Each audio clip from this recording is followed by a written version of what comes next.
Avropalı və İsveçdə, daha çox Skandinav ölkələrində Spotify onların məhsuludur da.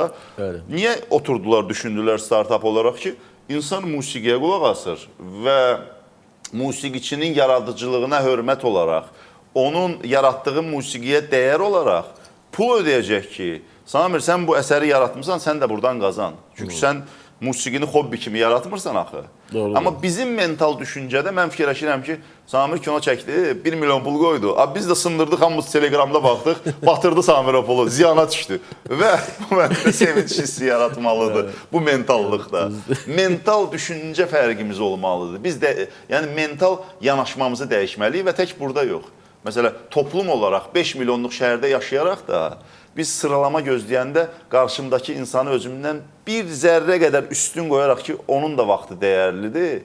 Yəni gəlirlər ki, mən tələsirəm, mən gedim. Məsələn, sıralama gözləyir. Hamı tələsir də. Azərbaycanlının Azərbaycanlıya hörməti olmalıdır.